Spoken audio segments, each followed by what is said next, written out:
니네 사람들이 하나님을 믿게 된 이 동기는 무엇인가? 라고 하는 질문입니다.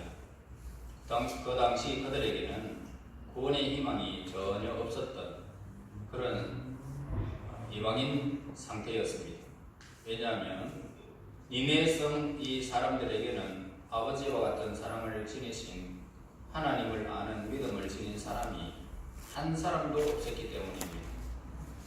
더군다나 누구든지 느네의 사람처럼 하나님을 노하게 하면 필연적으로 멸망을 면치 못하게 되는 것을 보게 되는데, 요나는 니느의 성에 들어가서 그들에게 하나님의 자비를 전하지 않았던 것을 보게 됩니다. 그는 무서운 하나님의 심판에 경고하면서 니느의 사람들에게 큰 공포심을 유발시켰을 뿐입니다. 그들에게 하나님을 아는 믿음을 가르쳐 주지 않았다 이 말입니다. 얼마 안 있으면 이 성이 무너진다, 하나님의 심판이 왔다 그러면서 공포심을 유발시켰을 뿐입니다. 그러므로 하나님께 회개하러 나오는 이 사람으로서 완전한 믿음을 소유한 사람은 아무도 없었던 것입니다. 그래서 하나님 앞에서 서로 자기 자신을 낮추고 간절히 용서를 비는 그것밖에는 없었습니다.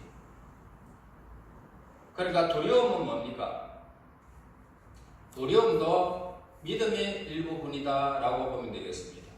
히브리서 11장에 보면은 노아는 믿음으로 하나님을 경외했다라고 사도 바울은 기록하고 있습니다.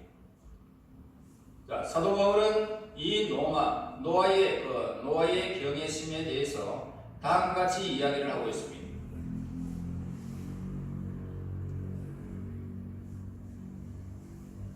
즉 노아는 믿음이 있었기 때문에 하나님의 경고를 받아들였다라고 합니다. 그러니까 네가 방주를 지어라, 그리고 물로 모든 백성들을 심판하겠다, 경고의 말씀을 들었습니다. 그런데 노아는 그 경고의 말씀을 받아들이게 됩니다. 그래서 히브리서에 이런 경고도 받아들이는 사람이 있으면 이것이 바로 믿음이다라는 것을, 노아의 믿음을 가르쳐주고 있습니다. 그러므로 노아가 하나님의 경고를 받을 때에 느꼈던 두려움이 있습니다. 그가 산 위에 올라가서 사람들의 비웃음도 아랑곳하지 아니하고 묵묵히 방주를 짓는 큰 믿음의 권한이 되었다는 것을 보게 됩니다. 바닷가에 짓지도 아니하고 산에 높이 올라가서 나무를 베어서 그리고 배를 지었던 것을 보게 됩니다. 그래서 노아가 만일 방주를 자신의 무사 안일의 수단으로서 지었다면 주위의 막대한 방해와 위험에 마음에 변했을 것입니다. 원성이 얼마나 높았겠습니까? 어리석은 자라. 그러나 거룩한 족장 이 노아의 마음속에는 자신의 신변의 안전을 꾀하기 이전에 하나님을 향한 경외심이 있었기 때문에 외적으로 내적인 여러 가지 위협을 견디고 오직 하나님의 명령을 실행하는 데 최선을 다했던 것입니다. 이와 같이 두려움은 뭡니까?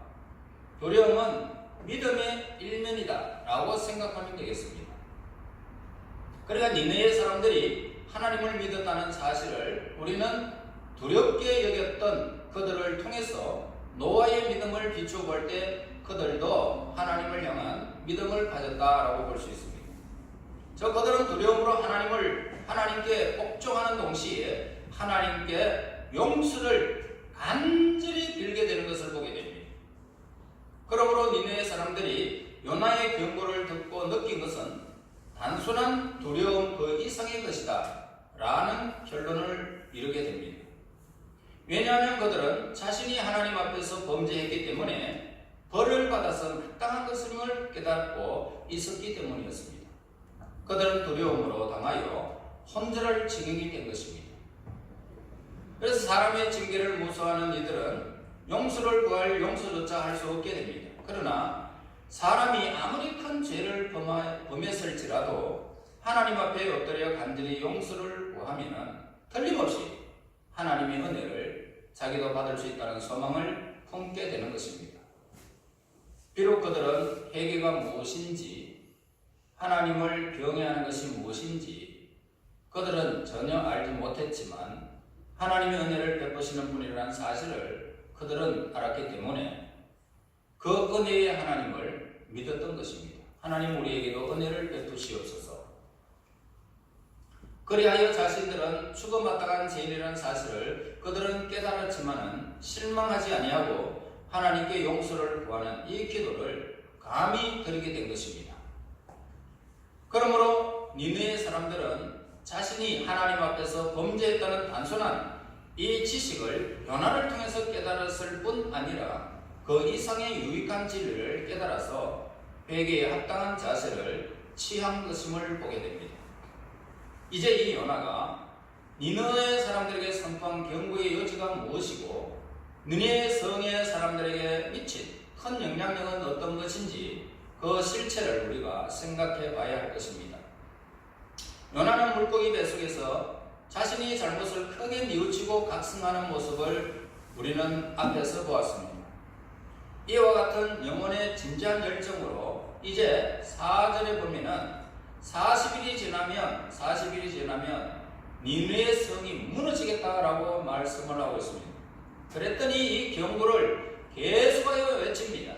그는 성에 이곳저곳 돌아다니면서 40일이 지나면 니느웨 성이 무너집니다. 하나님께서 그렇게 하기로 말씀하셨습니다. 이러한 요나의 이 경고를 확대 해석하면 우리 모두에게 적용되는 일반적인 내용이 될 수도 있습니다. 사례분별이 있는 사람이 보기에는 이런 식의 단도직입적인 경고는 매우 위험천만한 모험으로밖에 생각되지 않을 것입니다. 그러나 믿음의 눈으로 이 위험천만한 그런 시도를 본다면 모든 장애 요소는 문제도 되지 않는다 이 말입니다. 요나가 이렇게 용감하게 전도한 결과는 뭡니까? 매우 놀라운 사실을 우리는 니느웨 백성들을 통해서 보게 됩니다. 니느웨 주민들은 주의 보화와 막론하고는 모두 다 그 경고를 듣고 마음의 동요를 느꼈습니다. 그리고 경각심을 갖게 되었다는 것입니다. 이 불길한 경고는 사람들의 입에서 입으로 물결처럼 확 번져나갔던 것이죠. 그래서 하나님께서 하나님의 종이 말씀을 전할 때에 특별한 능력을 주셔서 이 거대하고 방탕한 도시의 주민들의 마음속에 하나님의 말씀을 두려워하는 경각심이 생기게 해주셨던 것을 보게 됩니다. 오늘 주일을 통해서 수많은 사람들이 지금도 말씀을 듣고 있습니다. 그런데 하나님이 준비한 사람들에게는 큰 은혜를 하나님이 베풀어 주신다는 것입니다. 이 성에 무수한 사람들이 스스로 하나님께 무릎을 꿇고 허리를 굽혀서 회개 기도를 올리게 되었던 것입니다. 여러분, 사람은 단순히 미래를 향한 염려 때문에 하나님께 기도를 드리게 됩니다. 진정한 회개는 뭡니까? 자신이 지금까지 저지른 막대한 죄악을 슬퍼하고 안타까워하면서 하나님께로 돌아오는 것이 회개입니다. 그러므로 회개는 삶이 새롭게 변화되어졌을 때 그 본질을 볼 수가 있는데, 본문에서 묘사된 니느웨 사람들의 회개는 회개하는 그 태도 속에는 숨은 회개의 일반적인 본질이 무엇인지를 보여주고 있습니다. 그러니까 회개의 이면에는 반드시 하나님의 거룩한 감화와 능력이 작용하고 있다는 사실을 발견하게 됩니다. 하나님의 성령이 우리에게 먼저 오셔서 우리의 마음밭을 깨끗하게 하고 우리의 마음밭을 기경시켜 주지 아니하면 우리는 회개에 합당한 열매를 맺을 수가 없다는 것입니다. 그런데 보면은 두려움은요, 전념성이 굉장히 강합니다. 두려움. 그러나 믿음은 뭡니까? 하나님의 거룩한 감화력이 마음을 감동시킬 때 생기는 것입니다. 성령의 감동, 감화가 우리에게 있을 때에 마음에 감동을 시키게 됩니다. 그때 믿음이 형성되죠. 그러므로 진정한 믿음은 사회에 만연한 이 죄악을 향하여 그 빛의 역할을 다하게 되는 것입니다. 사회가 아무리 악하고 사람들이 다 이렇게 가고 저렇게 가도 믿음은 바른 길로 걸어가게 만든다는 것입니다. 어떤 사람들은 복음을 듣고 신앙심이 돈독해져서 열정과 활력을 얻게 됩니다. 그러나 더 많은 사람들의 복음을 듣고도 여전히 냉랭하고 무관심과 나태한 생활을 청산하지 못하는 사람들이 우리 주변에 믿는 사람들 중에도 많습니다. 말씀을 아무리 들어도 그 말씀에 감동, 감화가 없는 사람, 하나님이 그 삶 속에 함께하지 않는 사람들이 있습니다. 니네 사람들이 회개하는 여러 가지 면에서 살펴볼 때 진실된 회개임을 우리는 본문에서 알 수 있습니다. 우리는 니네 성의 지도자들이 취한 조치를 주의 깊게 우리는 살펴봐야 합니다. 그들은 자신이 지닌 이 지도력을 발휘하여 공의와 진리를 백성에게 장려했던 것입니다. 이와 같은 사회적인 명예나 지위는 하나님의 사업을 위해서 헌신되어져야 된다 이 말입니다. 또한 우리는 업무를 수행하는 데 있어서 철두철미하고 완전한 근거를 지녀야 한다 이 말입니다. 니네 사람들의 회개는 진실된 회개였습니다. 거대한 도시는 이제 두려움과 애통의 회개로 가득 차게 되어졌습니다.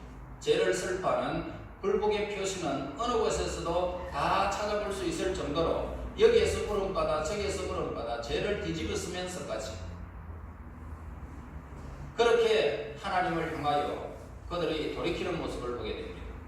만일 니느의 사람들의 회개가 외형적인 것일 뿐이었다면 그들의 회개는 하나님이 원하시는 진정한 충전과 받으실 만한 회개에 합당한 열매의 영역이 밖에 있었을 것입니다. 그런데 회개하는 사람이 애통하는 마음은 사지에 벼슬 걸친 외안에 있는 것이 결코 아니라 그들은 진정으로 하나님을 향하여 마음을 열었던 것을 보게 됩니다. 8절에 보면은 사람이든지 짐승이든지 다 붉은 벼옷을 입을 것이요 힘써 하나님께 부르짖을 것이며 각기 악한 길과 손으로 행한 강포에서 떠날 것이라. 여러분, 진실된 변화가 아닙니까? 경건한 마음으로 애통하는 사람은 반드시 삶의 변화를 겪게 된다 이 말입니다. 즉 죄악을 미워하고 혐오하게 된다는 것입니다. 니네 사람들이 앞으로 다가올 멸망의 예언을 듣고 두려워하면서 이와 같이 벼옷을 입고 하나님께 힘써 부르짖으며 자신들의 행위를 고치게 됩니다.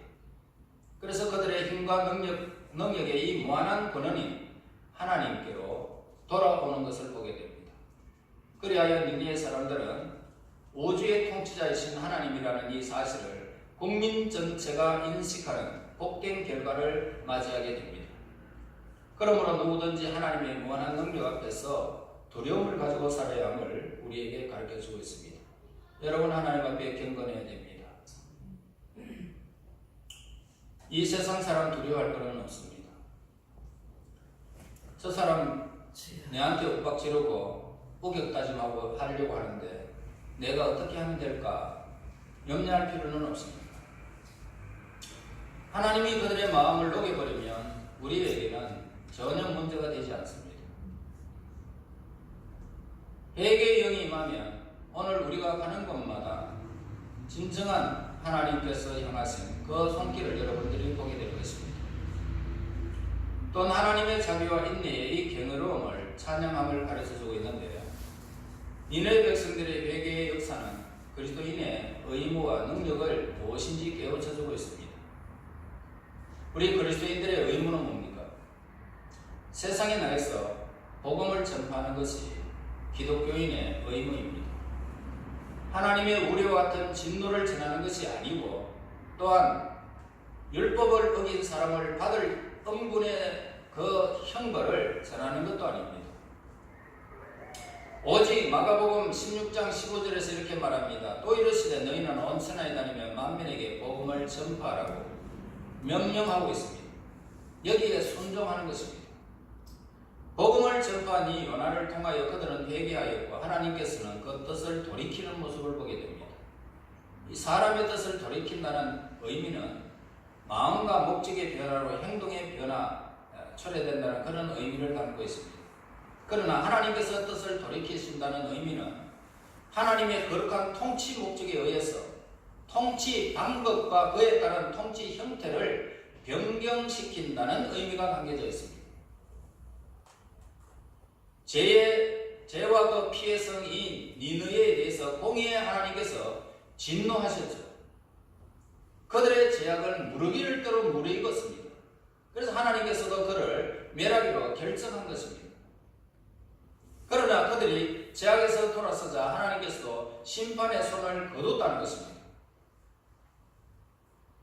그러나 하나님께서 니느웨 성을 향해서 위협과 심판의 손을 거두신 것은 하나님의 마음의 변화나 통치 원리의 변화가 아니라 사람을 향한 섭리의 방법이 상황의 변화에 따라서 변경된 것뿐이다 이 말입니다. 하나님의 섭리가 그들에게 상황 변화를 일으킨 것입니다.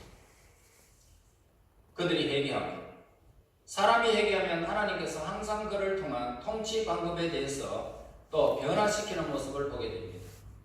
그래서 하나님의 백성들이 돌아설 때마다 하나님은 그들에게 복을 내려 주셨습니다.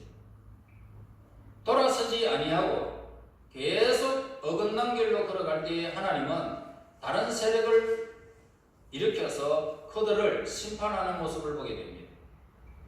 괴롭힘을 당해서 수많은 사람이 죽음을 당하고 그리고 곡식 땅들을 다 뺏어가 버립니다. 이런 엄청난 수모를 겪도록 만들어버린다는 것입니다. 예레미야 18장 7절에서 10절에 내가 어느 민족이나 국가를 뽑거나 부수거나 멸하려 할 때에 만일 내가 말한 그 민족이 그의 악에서 돌이키면 내가 그에게 내기로 생각하였던 재앙을 대하여 뜻을 돌이키겠고 내가 어느 민족에게나 국가를 건설하거나 심으려 할 때에는 만일 그들이 나보기에 악한 것을 행하여 내 목소리를 청종하지 아니하면 내가 그에게 유익하게 하리라고 한 복에 대하여도 뜻을 돌이키리라. 하나님의 섭리의 통치를 완전히 변경시키겠다는 이 말씀입니다. 여러분, 하나님께서는 상황 변화에 따라서 징계와 복을 내리겠다고 약속하고 있습니다. 이것은 언약입니다. 여러분들이 하나님을 향하여 이렇게 하나님을 향하여 우리의 마음을 온전히 드릴 수 있다면 그 사람만큼 복이 있는 사람은 없습니다. 하나님의 말씀을 귀담아 듣지 아니하고 마음속에 새기지 아니하고 겉으로 아무렇게나 예배를 드리고 아무렇게나 말씀을 듣는다면 하나님의 심판은 준엄하다라고 우리는 보아야 합니다. 오늘 오신 하나님은 죄인이 뉘우치고 회개하면 위협적이던 징계를 거두시지만은 계속적으로 제약된 생활에 집착한다면 행하리라고 작정하신 재앙을 집행해버리고 맙니다. 하나님께서는 그 존재의 불변성과 통치 원리의 완전성을 지니고 계시는데 그러나 실제로 하나님께서는 사람을 통치하는 방법은 사람의 삶과 상태에 따라서 적절한 방법으로 하나님은 그 사람에게 필요한 대로 다스리시고 계시는 것을 보게 됩니다. 여러분, 하나님의 손이 안 미치는 것 같습니까? 여러분들의 삶이 그렇게 살아도 괜찮다라고 생각하지만 언젠가는 하나님의 심판이 이루어지면 우리의 잘못된 그런 행동에서 돌이키지 아니하면 적절한 방법으로 다스리시는 그 하나님의 손길에 얻어맞아 버리면 정말로 앞이 안 보입니다. 하나님께서 뜻을 돌이키신 결과를 본 이 요나는 그 결과에 대해서 감사와 만족으로 기뻐해야 했습니다. 그러나 하나님의 뜻을 돌이키시고 용서를 베푸사 니느웨 성을 멸망하지 않는 사실을 보면서 기쁨은커녕 싫어하고 분노하면서 하나님께 항변하는 기도를 요나가 드리는 것을 보게 됩니다. 왜냐하면 이거는 멸망에 선포한 자신의 입장을 고수할 수 없다는 몰인정한 본명심, 그러니까 공을 세워서 이름을 떨치려고 했던 그 마음 때문에 니느웨의 도전을 두려워했던 것입니다. 하나님께서는 요나를 견책하시고 하나님의 정당성을 입증하셨습니다. 하나님께서는 요나를 가장 은혜롭고 온화하게 가르쳐 주셨습니다. 하나님 자신의 그 속성이 어떤 것인지, 그것이 요나의 악한 본성과 얼마나 대조적인지를 교훈해 주셨습니다. 요나는 야심이 있었지만 쉽게 흥분하는 사람이었습니다. 하나님께서 그를 교훈하기 위하여 동원한 것들은 임시 초막과 박넝쿨 그리고 벌레 한 마리를 요나를 위해서 준비하셨습니다. 이것들을 이용하여 요나의 마음에 하나님의 선한 뜻이 무엇인지 확신시켜 주었다는 것입니다. 하나님께서 요나에게 가까이 다가가셨습니다. 그리고 하나님은 온유하고 냉정한 어조로 흥분하고 불만에 가득 차 있는 요나에게 이렇게 말씀합니다. 요나서 4장 9절입니다. 하나님이 요나에게 이르시되 네가 이 박넝쿨로 말미암아 성내는 것이 어찌 옳으냐 하시면서, 그리고 10절에서 11절 보세요. 여호와께서 이르시되 네가 수고도 아니하고 재배도 아니하였고 하룻밤에 났다가 하룻밤에 말라버린 이 박넝쿨을 아꼈거든. 하물며 이 큰 성읍 니느에는 좌우를 분별하지 못하는 자가 12만여 명이 가축도 많이 있나니 내가 어찌 아끼지 않겠느냐 하십니다. 여러분, 우리가요 구원받은 행복감에 젖어 있다면 이 구원은 우리들을 향한 하나님의 구속사역의 결과임을 깨달아서 알아야 하는 것입니다. 우리가 천국 백성이 되었다면 하나님이 우리에게 예비하신, 하나님께서 나에게 허락하신 이 구원의 은총을 우리는 깨달아야 하는 것입니다. 하나님께서 죄인을 구원하시기를 기뻐하시는 분이십니다. 왜냐하면 죄인이 속죄함을 얻을 때마다 하나님의 보좌에 둘러쓴 하늘의 천군과 천사들이 다 기립하면서 기뻐하며 그 영혼이 보석처럼 빛나게 될 것이기 때문에 그들은 얼마나 그 한 영혼이 돌아올 때마다 기뻐하는지 모릅니다. 그래서 천국에서는 종이 울린다 그렇게 말하죠. 하나님께서는 공의를 행하실 때에 감사하는 하나님의 사람들을 통하여 영광을 받으십니다.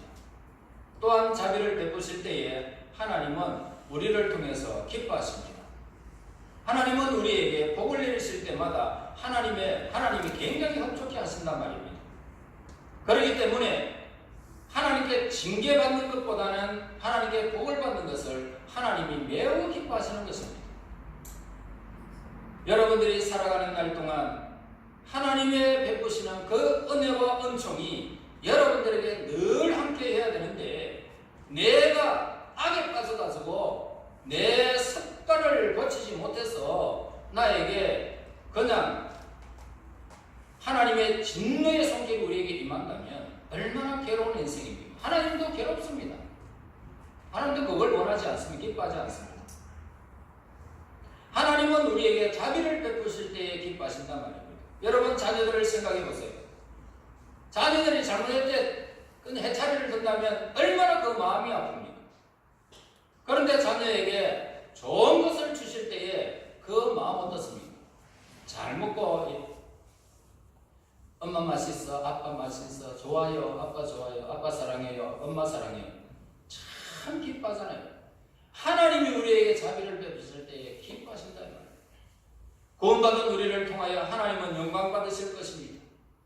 여러분의 발자국마다 복을 내려주시는 것을 기뻐하십니다. 선교하는 일마다 하나님께서 여러분들에게 복을 주시는 것을 하나님은 기뻐하십니다.